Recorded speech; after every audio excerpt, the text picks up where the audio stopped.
The floorboards in this apartment don't just creak, they scream. Every time a car idles too long outside, I hold my breath, waiting for the flashing lights and the heavy boots of the immigration officers. My papers expired 6 months ago. Since then, I've been a ghost, living in the shadows of a city that doesn't want me. Thud, thud, thud. The banging on the door wasn't the rhythmic knock of the police. It was frantic, desperate. "Judith," I whispered, my heart hammering against my ribs. My roommate was always losing her keys, always running from some trouble she'd stirred up at the bars. I checked the peephole, but it was dark. I unbolted the 3 locks, ready to scold her, but when the door swung open, the air left my lungs. It wasn't Judith, it was a man. He was tall, his expensive charcoal suit torn and soaked in something dark that smelled metallic. Blood. In each arm he clutched a small child, twins, no more than 4 years old, their faces streaked with tears and soot. Before I could scream, his hand was over my mouth. His palm was cold, trembling slightly. "Please," he rasped. His eyes were like shattered glass, dark, sharp, and terrifyingly beautiful. "Help me." I staggered back, my legs turning to jelly. He didn't wait for an invitation. He stepped inside, his presence filling my tiny, cramped hallway. He didn't look like a victim, he looked like a fallen king. He moved toward my bedroom and laid the boys on the bed with a tenderness that didn't match the carnage on his clothes. He sat by the door, his back against the wood, eyes fixed on the window. "Turn off the light," he commanded. I obeyed. As the darkness swallowed us, I realized I hadn't just opened my door to a stranger. I had opened it to a nightmare. I didn't sleep. I sat on the kitchen floor, clutching a steak knife, watching the silhouette of the man in the next room. He remained perfectly still, a silent sentinel guarding those 2 boys. At dawn, the light filtered through the grime on my windows. He stood up, his movements stiff. He looked older in the light, exhausted. Without a word, he held out his hand. "Phone," he said. I handed it to me, my fingers shaking. He dialed a number from memory. He spoke in a low, melodic tongue, Korean. His voice was gravelly, authoritative. He mentioned a name, Joon Woo. 20 minutes later, a black sedan with tinted windows pulled into the alleyway. A woman in her 60s, dressed in a sharp black hanbok-style coat, stepped out. She didn't look like a grandma, she looked like a general. The man picked up the boys. He stopped at the door, turning his head just enough for me to see the sharp line of his jaw. "You saw nothing," he said. "It wasn't a request." I watched from behind the curtain as they disappeared. I finally let out the breath I'd been holding for hours. My phone chimed. It was a news alert. Massacre at the Kim estate. Most feared syndicate leader, Park Joon Woo, missing after daring rescue of his nephews. Police warn he is armed and extremely dangerous. The room spun. I looked at the bloodstain on my carpet. I had just harbored the most dangerous man in the country. If the police found out, deportation would be the least of my worries. If his enemies found out, I was a dead woman. I couldn't tell Judith, I couldn't tell anyone. I had to scrub the blood away and pretend I was still a ghost. 2 months passed. The news cycles moved on to the next scandal, and I slowly began to breathe again. I spent my days cleaning hotel rooms and my nights scurrying home, trying to stay invisible. Tonight was supposed to be normal. I'd worked a double shift, my back ached, and all I wanted was a bowl of instant noodles and sleep. I unlocked my door, stepped inside, and flipped the light switch. Click. The light didn't come on. "The bulb must have blown," I muttered, reaching for my flashlight. "The bulb is fine, Janet." The voice came from the corner of the room. Deep, smooth, dangerous. A chill raced down my spine that turned my blood to ice. I knew that voice. I turned, my heart leaping into my throat. There, sitting in my old wooden chair as if it were a throne, was Joon Woo. He wasn't bleeding anymore. He was wearing a suit that probably cost more than this entire building. His eyes tracked me with a predatory intensity that made my knees weak. "How did you get in here?" I gasped, backing toward the door. "How do you know my name?" He stood up slowly. He was much taller than I remembered. He stepped into the sliver of moonlight hitting the floor. "I know everything about you, Janet. I know you like your coffee black. I know you're hiding from the authorities. And I know you saved my life." I reached for the door handle, my fingers fumbling with the lock. "Please, just leave. I didn't see anything, I swear." "Pack your things," he said, his voice dropping an octave. "You're moving in with me." I turned to run, to scream, to fly down the stairs, but the door didn't open. 2 massive men in black suits were already standing there. Before I could draw breath to scream, a heavy hand gripped my arm. The world went black.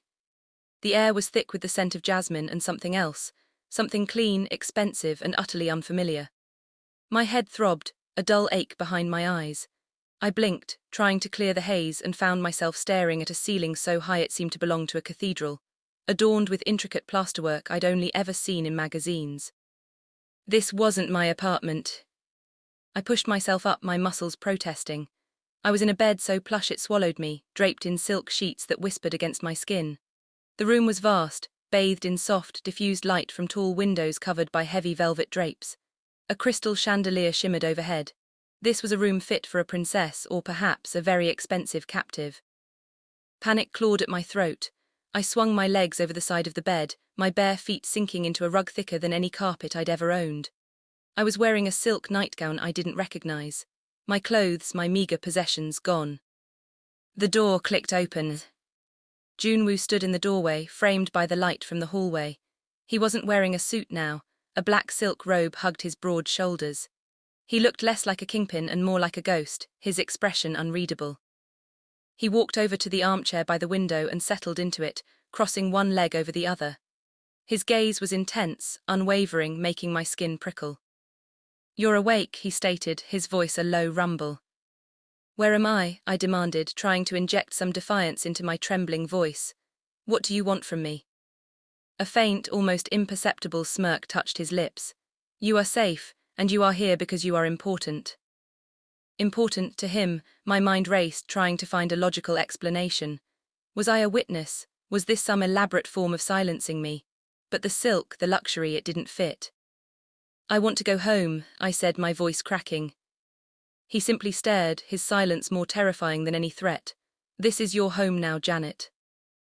Days bled into a bewildering, terrifying routine. I was a prisoner, albeit one with an endless supply of designer clothes, gourmet meals, and a private wing of a mansion.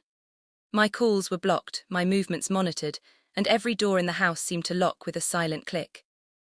The only other inhabitants I saw were the silent, stone-faced guards who patrolled the halls and a stern-faced housekeeper who brought my meals. Joon Woo was a phantom, appearing sporadically, always watching, rarely speaking. One afternoon, desperation gnawing at me, I managed to slip past a distracted guard. I ran through corridors I didn't recognize, past rooms filled with antique furniture and priceless art. I was searching for an exit, a window I could break, anything. I heard voices from a partially open door, Joon Woo's voice, low and urgent, and another, softer, but equally serious. I crept closer, pressing my ear to the crack. "They haven't spoken since the attack, Hyung Nim," a younger male voice said, laced with worry. "The doctor says it's shock. They only respond to one thing." "And what is that?" Joon Woo's voice was sharp. "They keep asking for the girl with the kind eyes. They draw her, they point to the door, it's always the same, Hyung Nim. Kind eyes." My breath hitched. Kind eyes, could they mean me, the twins from that night? A wave of nausea washed over me. "She is here now," Joon Woo replied, his voice chillingly calm. "She will stay here, they will recover." "But if the elder knows," the younger man began. Joon Woo cut him off with a growl. "The elder will know nothing, my nephew's well-being is paramount, she is a means to an end, understand." I stumbled back, my heart pounding like a drum against my ribs. I wasn't a witness. I wasn't a girlfriend, I was a therapist, a living, breathing pacifier for traumatized children, and I was trapped. The next morning, the grand mahogany door to my room opened, and instead of a stern guard, it was Joon Woo himself. He stood aside, gesturing for me to follow him, his face as unyielding as marble. My mind reeled from the conversation I'd overheard. The kind eyes, it had to be me. The realization was both terrifying and strangely, deeply saddening. Those poor children. We walked through a labyrinth of hallways, past a vast indoor garden and a shimmering koi pond, until we reached a smaller, brightly decorated room filled with colorful toys and drawings plastered on the walls. And there they were, the twins. They sat on the floor, surrounded by blocks and crayons, but they weren't playing. Their eyes were vacant, staring blankly ahead. They were still and silent, like two porcelain dolls. My heart ached. The memory of their small, terrified faces in Joon Woo's arms resurfaced. Joon Woo gestured toward them. "They have not spoken, not a word, not a sound. The doctors, they say they need comfort, familiarity. He paused, his gaze boring into mine. They need you. I took a hesitant step closer. The boys didn't look up. They didn't even seem to register my presence. Hello, I whispered, my voice soft. My name is Janet. One of the boys, the one with a small scar above his left eyebrow, slowly lifted his head. His eyes, dark and wide, met mine. A flicker of something, a spark, ignited in their depths. He didn't smile, he didn't speak, but his small hand slowly reached out, pointing a trembling finger. Not at a toy, not at a drawing. He pointed to me, then he whimpered a tiny, fragile sound. Joon Woo's eyes, usually so cold, softened almost imperceptibly as he watched the scene unfold. It was an unspoken request, a silent plea from two traumatized children, and from the fearsome man who protected them. I knew then that my gilded cage was not just a prison. It was a sanctuary they desperately needed me to create. My days now revolved around the twins. Their names were Minjun and Jisoo. Minjun was the quiet one, the boy who had first pointed at me. Jisoo was slightly more energetic, though his energy was still muted, a shadow of what it should be for a 4-year-old. I read to them, sang lullabies I remembered from my own childhood, and built towering block castles that always ended in spectacular collapses. Slowly, painstakingly, their silence began to crack. The first breakthrough came a week after I started. I was drawing a crude picture of a rabbit, trying to coax a giggle from Jisoo. Suddenly, Minjun reached out and snatched a red crayon. With surprising focus, he began to color the rabbit's ears. "Good job, Minjun," I whispered, my voice thick with emotion. He looked up at me, his eyes still solemn, but there was a flicker of pride. Then, Jisoo, who had been watching us intently, let out a small, breathy sound. It wasn't a word, but it was the softest, most fragile smile I had ever seen. It lasted only a second, a fleeting curve of his lips, but it felt like a triumph. I looked up, meeting Joon Woo's gaze from the doorway. He was always there, a silent shadow, observing our interactions. His expression remained stoic, but I saw it, a subtle tension in his jaw release, a fractional softening around his eyes. It was gone as quickly as it appeared, but it was enough. Later that evening, the stern housekeeper, Mrs. Lee, brought me a new dress, a simple, elegant navy silk. "For dinner," she said, her voice clipped. "Mr. Park expects you downstairs." My stomach clenched. Dinner with Joon Woo, this was new. Up until now, my meals had been delivered to my room. As I dressed, my heart pounded. Was this a reward, or was it something else entirely? A deeper entanglement in a world I didn't understand, a world where smiles could be both currency and a trap. The dining room was vast, intimidating. A polished mahogany table stretched for what seemed like miles, set for two with delicate porcelain and gleaming silver. Joon Woo was already seated at the head, a glass of amber liquid in his hand. He gestured to the seat opposite him. "Sit," he commanded, without looking up from his drink. I sat, my hands clasped tightly in my lap. The silence was deafening, broken only by the soft clinking of cutlery as a silent server placed a plate of what looked like exquisite Korean beef stew in front of me. "The boys," Joon Woo began, finally looking up. His gaze was intense, analytical. "They are responding to you." "They're making progress," I corrected, trying to sound professional, not subservient. "They're starting to communicate." He took a slow sip of his drink. "Good, that is why you are here." The stark reminder of my captivity strung. "I understand my role," I said, my voice barely a whisper. "Do you?" he challenged, leaning forward slightly. "You saved them, Janet. You saved me. Do you understand the debt that implies?" My mind flashed back to the bloodied man at my door, the terror in his eyes. I hadn't saved him for a debt. I'd saved him because I couldn't leave children to die. "I only did what anyone would do," I mumbled, picking at my food. He chuckled, a low, humorless sound. "Not anyone. Many would have called the police, many would have run, you did neither." His eyes narrowed.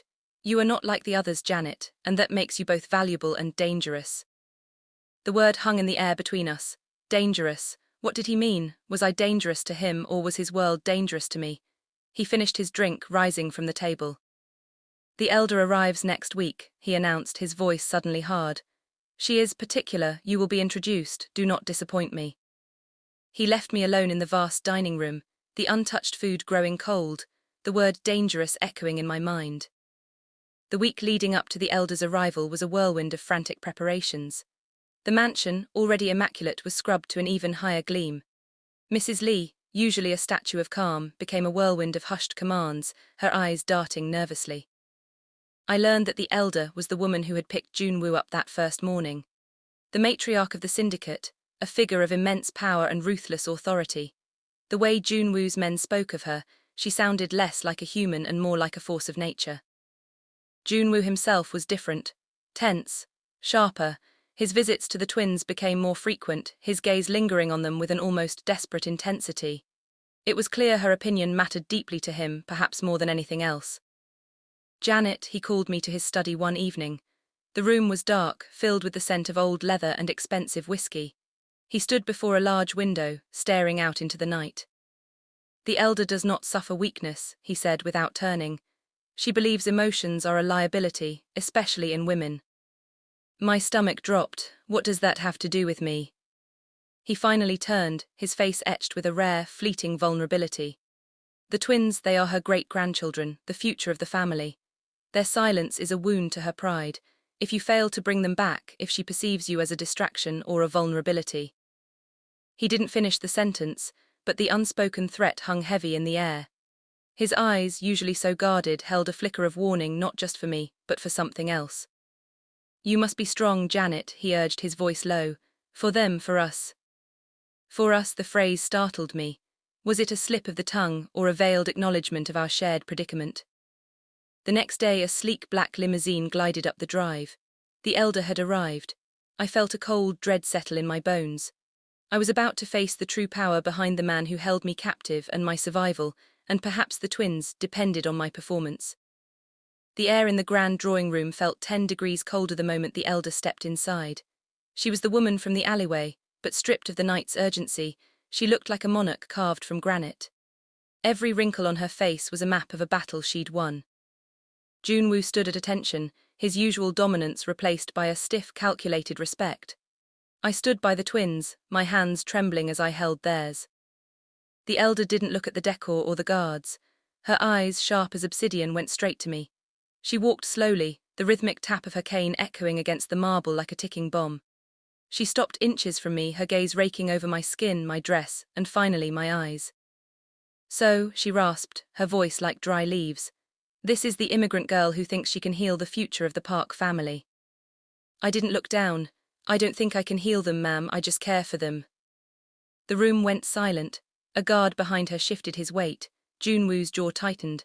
The elder tilted her head, a ghost of a cruel smile touching her lips. "Care is a luxury for those who don't have empires to run. Show me results." She turned to Minjun. The boy shrank back, his small hand gripping my thumb until it turned white. The elder's expression soured. Still silent, still broken. She looked at Joon Woo. "You brought a stray into your house to do a doctor's job, and yet they still cower like dogs. You are becoming soft, Joon Woo. And softness is a death sentence in this city." That night, the mansion felt like a pressure cooker. The elder's arrival had brought a legion of new guards, men who didn't look at me with curiosity, but with cold, calculated hunger. I was tucked into the nursery with the twins when a soft knock sounded. I expected Joon Woo, but instead it was the younger man I'd seen earlier, the one who called him Hyung Nim. He looked pale, his eyes darting to the hallway. "You need to be careful, Janet," he whispered, stepping inside. "My name is Ken, I'm Joon Woo's cousin." "Why are you telling me this?" I asked, pulling the twins closer. "Because the elder didn't come here just to see the boys. She came because there's a leak in the organization.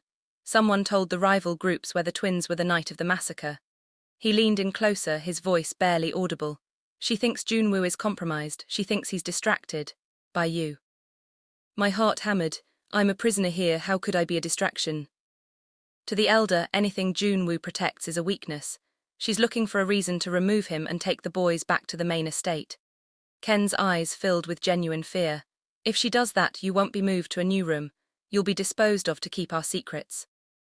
Before I could respond, a heavy footstep sounded in the hall.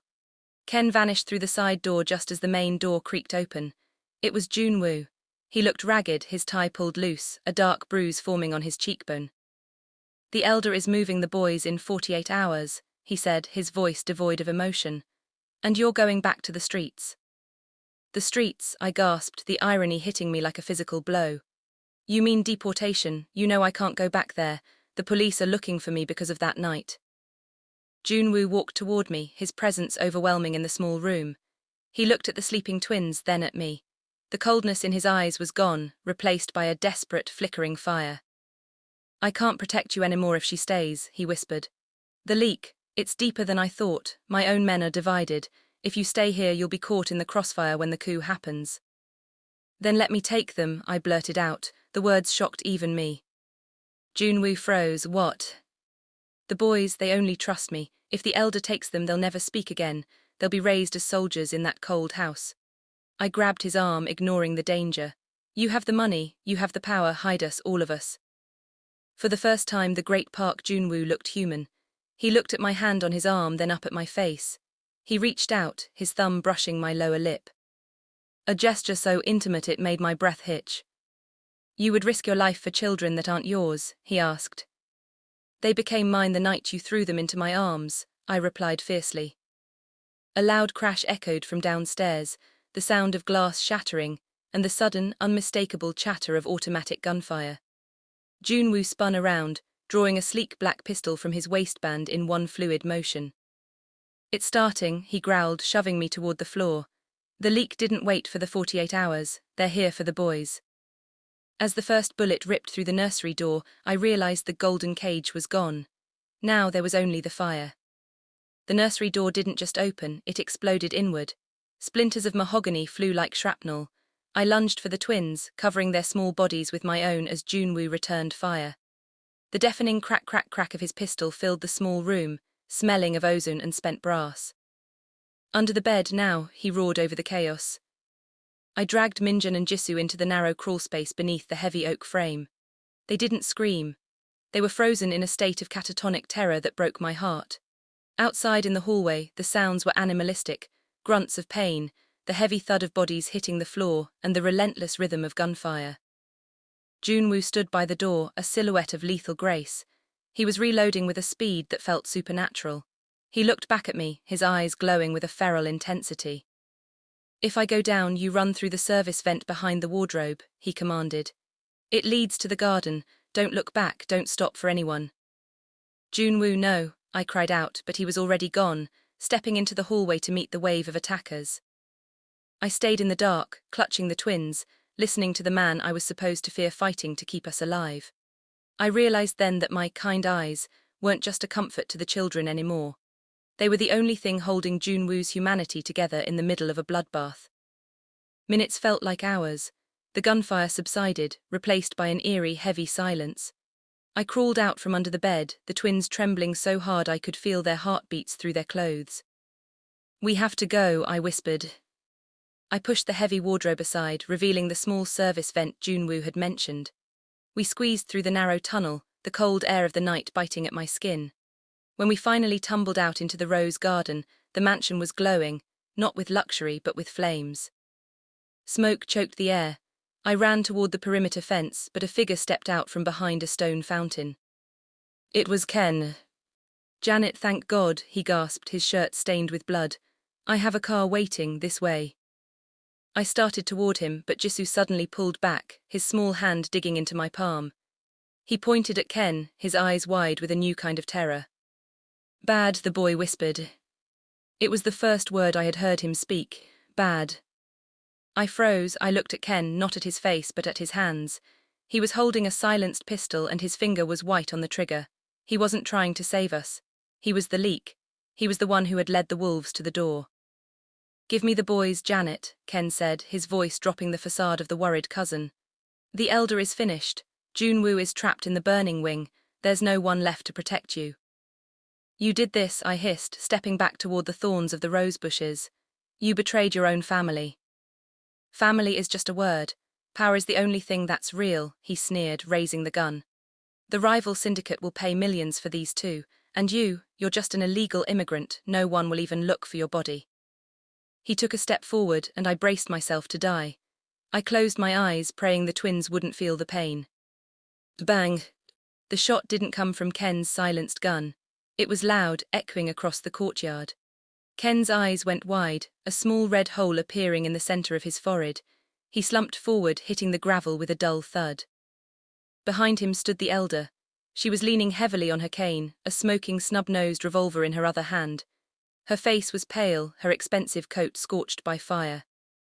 I may be old, she rasped, but I am not blind. I knew there was a snake in my garden. She looked at me, then at the twins. Then her eyes shifted to the burning mansion. Joon Woo is still inside. If he doesn't make it out, this girl is the only one the boys will follow. She pointed her gun at me. For a second I thought she was going to finish what Ken started. Instead, she tossed me a set of car keys. Take the SUV in the shed, go to the safe house in Incheon. If he lives, he'll find you. If he doesn't. She paused, a rare flicker of something like respect in her eyes. Make sure they remember their name. The engine of the black SUV roared to life, a beastly sound in the quiet of the burning estate. I threw the twins into the back seat, buckling them in with trembling hands. I didn't know how to drive a luxury car like this, but fear is a powerful teacher. I slammed it into gear and tore through the gravel, the mansion's flames shrinking in my rearview mirror. Every set of headlights behind me felt like a death sentence. Was it the police? Was it the rivals? Or was it Joon Woo coming to find us? Janet, Minjun's voice was tiny, barely a breath. I'm here, baby, I'm right here, I choked out. I drove for 3 hours, following the GPS coordinates the elder had pre-programmed into the dash. We ended up at a nondescript fishing cabin on the outskirts of Incheon. It was cold, smelling of salt and old wood. As I huddled on the floor with the twins, wrapped in a single moth-eaten blanket, the adrenaline began to fade, replaced by a crushing weight. I was an illegal immigrant in a stolen car, carrying the heirs to a criminal empire, hiding in a shack. I had no money, no papers, and the only man who could protect me was likely a pile of ash in a burned-out bedroom. I looked at my hands. They were stained with Ken's blood and the soot of a life I never asked for. 4 days passed in a blur of silence and canned soup. I kept the lights off, moving only when necessary. The twins had started talking more, but only in whispers, as if the world was still listening. They asked for their uncle every hour. I had no answers to give. On the 5th night, the floorboards outside the cabin groaned. I grabbed the heavy iron fire poker, standing in front of the twins' sleeping forms. My heart was a drum, beating out a rhythm of pure terror. The door handle turned slowly. The lock clicked. A tall figure stepped into the moonlight filtering through the salt-crusted window. He was leaning heavily against the doorframe, his clothes charred, his left arm in a makeshift sling. Half his face was covered in a white bandage, but those eyes, those shattered glass eyes, were unmistakable. Joon Woo, I breathed, the poker clattering to the floor. He didn't speak, he just looked at me, his chest heaving with the effort of standing. He took 1 step toward me and collapsed. I caught him, his weight slamming me into the floor. He smelled of smoke, antiseptic, and the iron scent of blood. You came, I sobbed, pulling his head into my lap. I told you, he whispered, his voice a ghost of its former power. I know, everything about you, I'll always find you. Joon Woo's fever lasted 2 days. I tended to his wounds with the limited medical kit I found in the cabin, cleaning burns that made my stomach turn. In his delirium. He didn't talk about power or money. He called out for the twins, he called out for me. When he finally woke, his eyes were clear, but they were filled with a terrible resolve. The elder is stepping down, he said, his voice raspy. The coup failed, but the organization is fractured. Half the board wants me dead for bringing a foreigner into the inner circle. They think you're my weakness.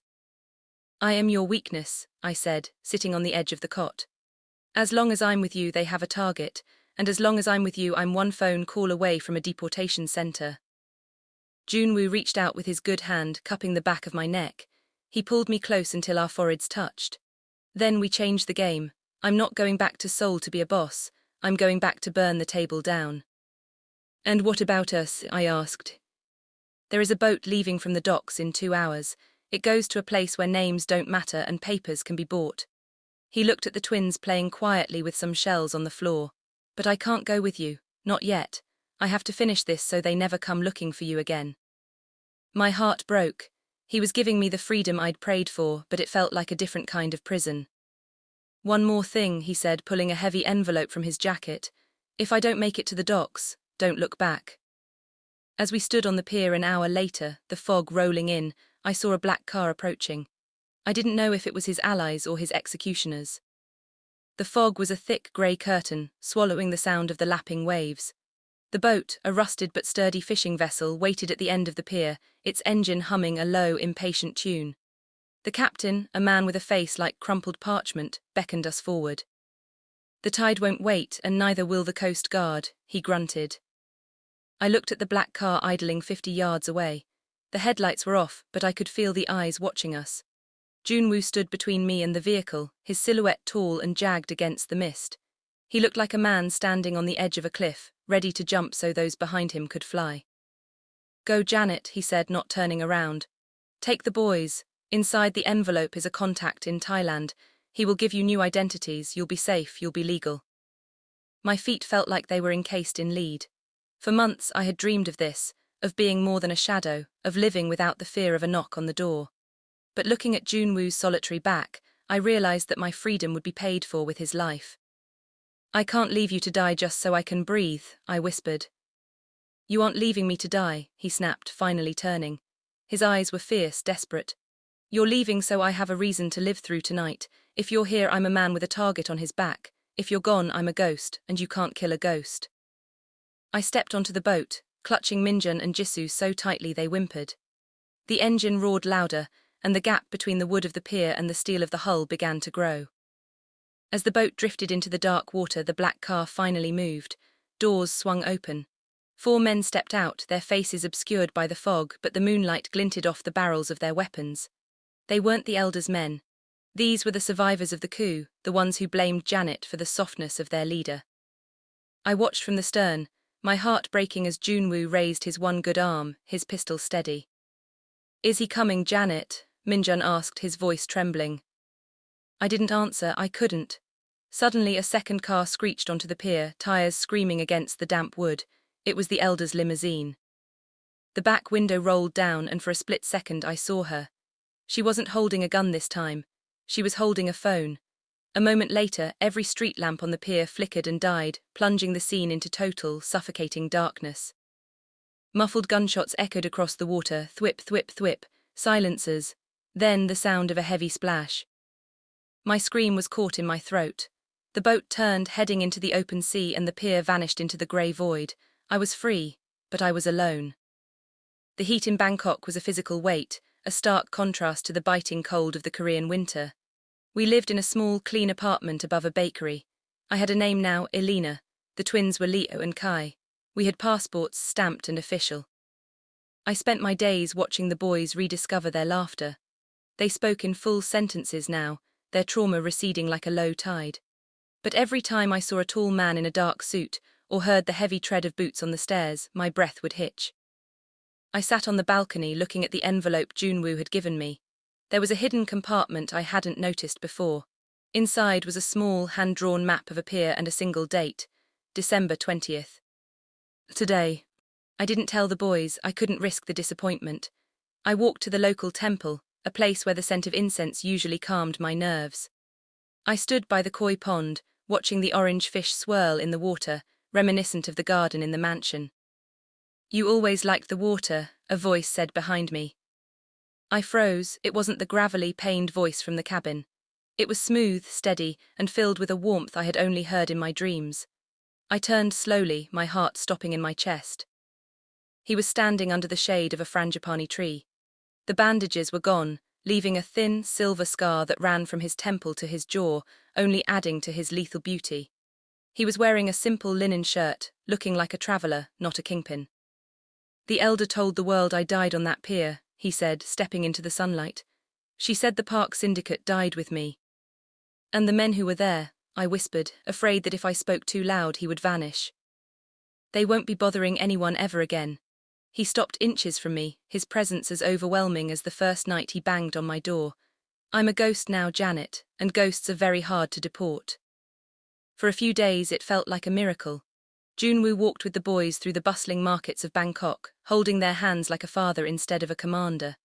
We ate spicy street food and watched the sunset over the Keo Freya River, but I noticed the way his eyes never stopped moving.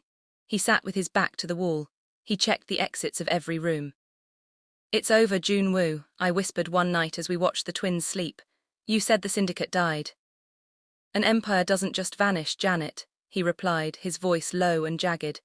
It leaves behind scavengers, and the most dangerous scavenger is the one who thinks he's been cheated. The next morning I went to the bakery downstairs to buy bread. As I turned to head back up, a hand clamped over my mouth.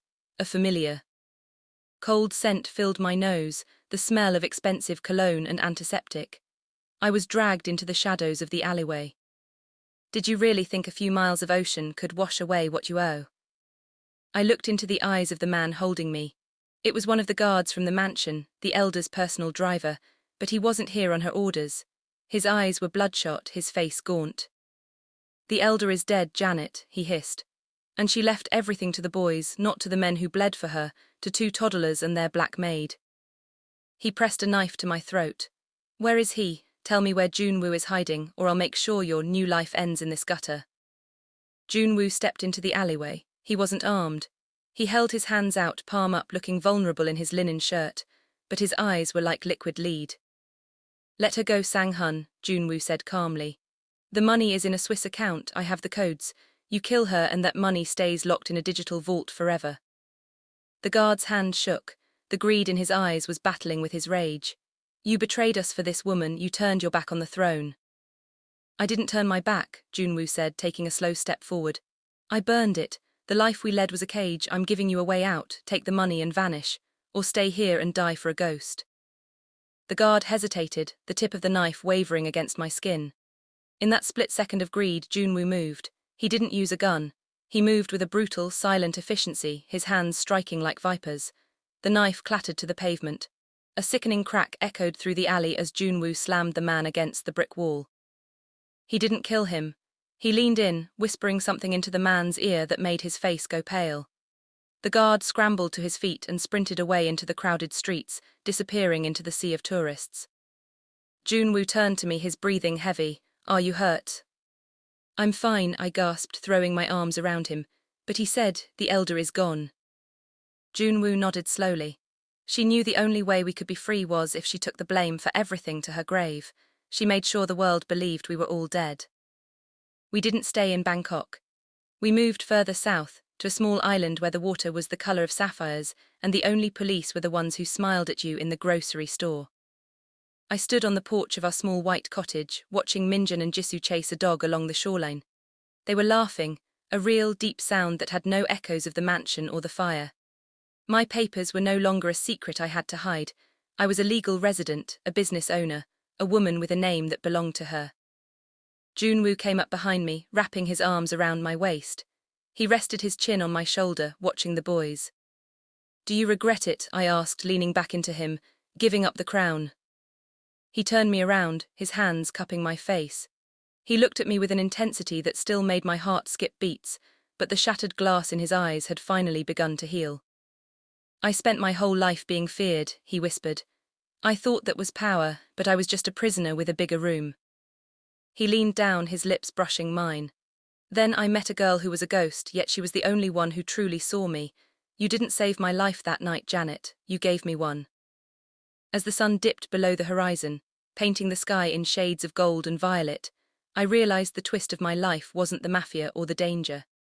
It was the fact that in trying to stay invisible to save myself, I had found the one person who would move heaven and earth to make sure I was finally seen. The twins shouted for us to join them in the water. We walked down the sand, hand in hand, an immigrant woman, a fallen king, and 2 boys who finally knew what it meant to be home.